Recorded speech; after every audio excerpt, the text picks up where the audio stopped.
Hello students, देखिए आज हम बात करेंगे चाय की। अगर हम देखें इसके वानस्पतिक नाम, तो इसका नाम क्या होगा? Camellia sinensis. ठीक है।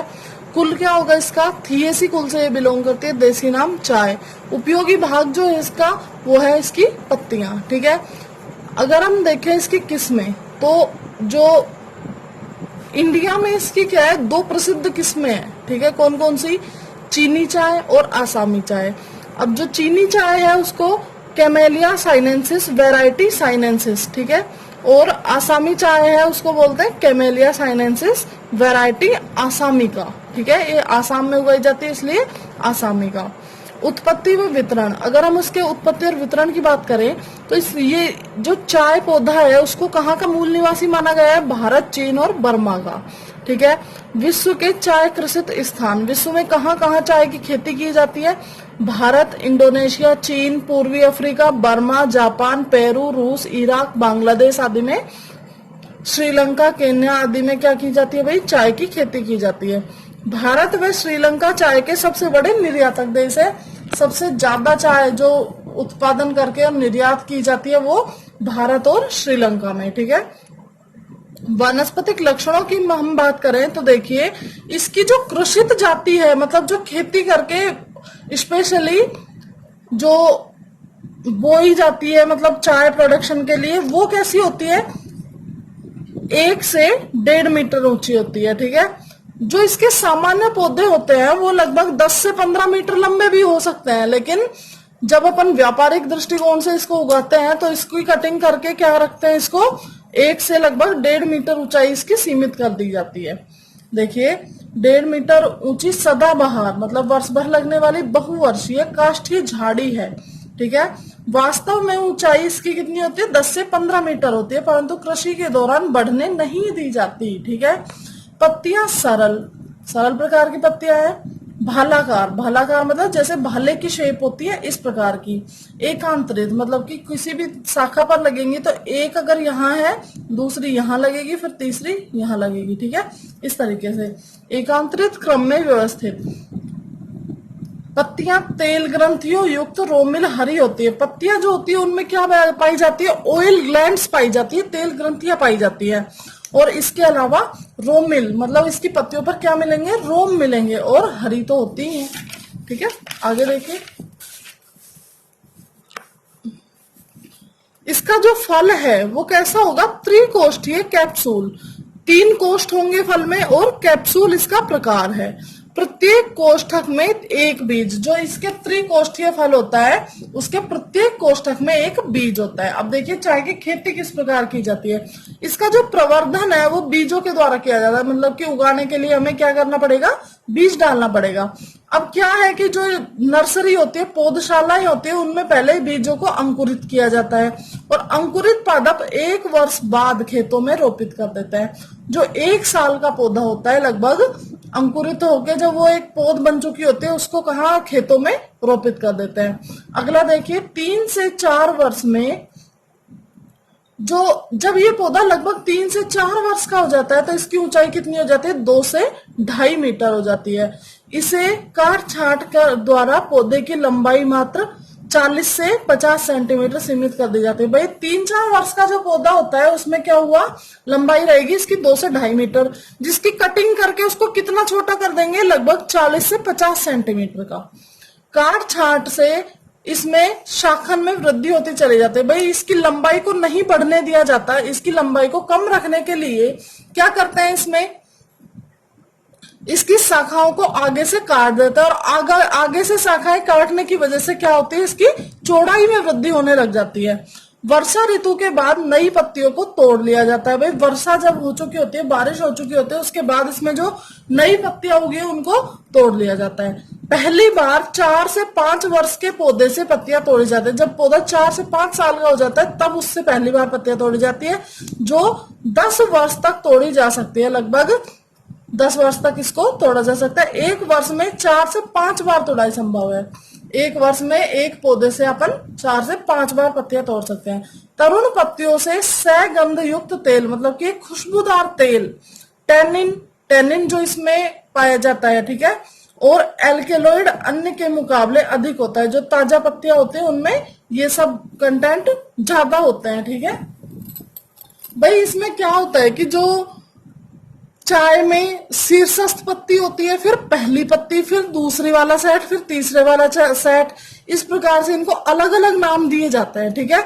और अलग अलग नाम दिए तो जाते हैं, या इसके साथ में क्या है कि इनमें जो एल्केलॉइड, टैनिन और सब तेल वगैरह जो पाए जाते हैं ना, उनकी मात्रा भी अलग अलग होती है। तो सबसे ज्यादा जो एल्केलॉइड और टैनिन पाया जाता है वो शीर्षस्थ पत्ती में पाया जाता है, सबसे किनारे वाली पत्ती में पाया जाता है, ठीक है।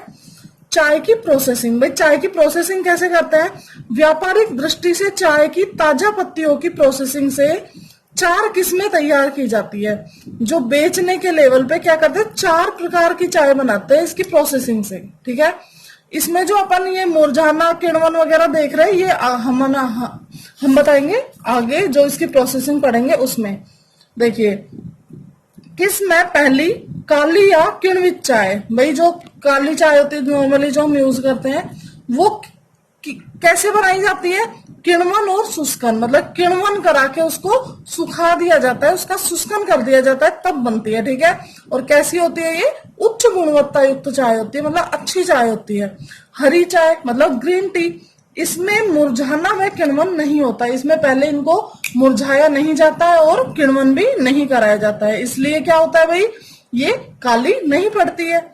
उलोंग चाय, उलोंग क्या होती है? ये होती है अर्ध किण्वित, मतलब कि सिर्फ आधा ही इसमें किण्वन कराया गया होता है। और कहाँ तैयार होती है? ये ताइवान में तैयार होती है, ताइवान में तैयार की गई चाय होती है, और अमेरिका में ये चाय बहुत ज्यादा प्रचलित है। ब्रिक चाय, ब्रिक चाय क्या होती है?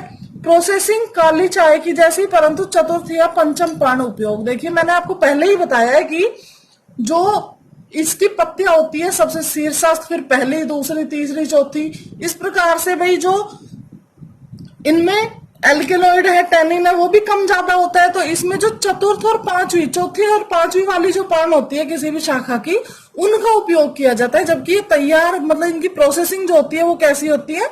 काली और किण्वित चाय जैसी ही होती है, ठीक है। आगे देखिए इसकी प्रोसेसिंग की बात करते हैं। देखिए सबसे पहला स्टेप है मुरझाना। क्या करेंगे? पत्तियों को मुरझाकर मुलायम बना लेते हैं, मतलब क्या करते हैं? इसको छाया में सुखा देते हैं, ठीक है। पत्तियों में मौजूद पानी की मात्रा शुष्कन कक्ष में, एक शुष्कन कक्ष में 30 डिग्री सेंटीग्रेड, मतलब जो अपना रूम टेम्परेचर होता है उस पे 1 दिन के लिए उनको सुखा दिया जाता है। यह 10-12 घंटों में, लगभग 10-12 घंटे इसको सुखा दिया जाता है। रोलिंग, इसमें सूखी पत्तियों का समांगी पेस्ट बनाया जाता है, मतलब इसको पीस के, लगभग रोलर से इसको पीस के क्या करते हैं? इसका पेस्ट बना देते हैं, इकसार पेस्ट, ठीक है। किण्वन, इस पेस्ट का किण्वन कराया जाता है। किण्वन फर्मेंटेशन पता है हमें, यह किण्वन कक्षों में कराया जाता है। अब ऐसा तो है नहीं किसी मतलब छोटी सी जगह पे तुम करा सकते हो, व्यापारिक दृष्टिकोण पे बनाया जा रहा है तो ऑब्वियस सी बात है इसके लिए प्रॉपर चैम्बर बनाए गए होंगे, ठीक है। तो जो किण्वन कराया जाता है वो कक्षों में कराया जाता है, इसके लिए किण्वन कक्ष बनाए गए होते हैं। इसमें आर्द्रता 90%, भाई किण्वन के लिए ह्यूमिडिटी तो चाहिए ही, आर्द्रता तो चाहिए ही, तथा तापमान 24 से 28 डिग्री सेंटीग्रेड पर नियंत्रित करके रखा जाता है। भाई जो अपन किण्वन करा रहे हैं उसमें चेंज क्या आया? उसमें इसमें जो पाया जाता है कैटेचिन, क्या पाया जाता है? कैटेचिन। पत्तियों में उपस्थित क्या होता है? एक पॉलीफिनोल होता है। क्या होता है? पॉलीफिनोल। अब इससे क्या होता है? पॉलीफिनोल ऑक्सीडेज एक एंजाइम है जो कि इसमें किण्वन के दौरान मतलब होता है। उससे क्या बनेगा? ये जो कैटेचिन है इससे क्या बना दिया जाएगा? थियाफ्लेविन या थिया रूबिजिन्स, ठीक है। इस जब एक चाय जो होती है उसमें जो एक वो होती है विशेष गंध होती है, वो इसी के कारण आती है। इस प्रतिक्रिया मतलब ये जो यहाँ पे रिएक्शन हुई है ये वाली, इसी के कारण इसमें क्या होगा?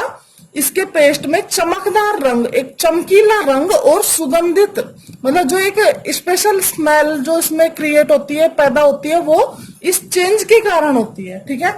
शुष्कन देखिए, अगला जो हमारा स्टेप है वो है शुष्कन। किण्वित पेस्ट को ओवन में, जो ओवन होता है उसमें क्या करता है? 90 से 100 डिग्री सेंटीग्रेड हवा प्रवाहित करके सुखा लिया जाता है। भाई इसमें क्या करेंगे? बहुत ज्यादा गर्म हवा प्रवाहित करके इनको सुखा लिया जाता है। अब सूखने के बाद क्या करेंगे, इसमें पत्तियों को और चूरे को अलग अलग करके अलग अलग वैरायटी के अनुसार पैक कर दिया जाता है और व्यापारिक स्तर पर छोड़ दिया जाता है। चाय के गुण देखिए, जो इसमें इसका जो टेस्ट होता है वो किसके कारण होता है, टेनिन के कारण होता है। ठीक है, जो इसमें इसके स्मेल होती है, सुगंध होती है, वो किसके कारण होती है, थियोल होता है। थियोल होता है एक वाष्पशील तेल होता है। ठीक है, उसके कारण इसमें ये सुगंध होती है। और उत्तेजक, भाई ये उत्तेजक प्रभाव क्यों डालती है, क्योंकि इसमें थीन, कैफीन, थियोफिलिन पाया जाता है, इस वजह से ये उत्तेजक प्रभाव डालती है। ठीक है, अब देखिए उपयोग। उद्दीपक पेय पदार्थ के रूप में, भाई उद्दीपक का मतलब है पीने के बाद नींद वींद उठ जाए, ऐसे है ना। तो उद्दीपक पेय पदार्थ के रूप में इसका यूज किया जाता है। मेहंदी के साथ में यूज किया जाता है। ठीक है, बालों के तेल जो आते हैं उनमें यूज किया जाता है। इसके अलावा पादप उपयोगी, भाई जो इसकी जो बेकार वेस्ट पत्तियां होती है ना, उसको खेतों में डाल दिया जाता है, तो वो क्या करता है, मिट्टी में क्या है, सोखन भी बढ़ा देता है कि भाई उससे पानी अच्छे तरीके से मिट्टी सोख पाती है। इसके अलावा क्या करते हैं, जो पौधे उगते हैं उन मिट्टी में क्या है, गमले वगैरह में डाल देने से उनकी ग्रोथ भी अच्छे से होती है। Thank you.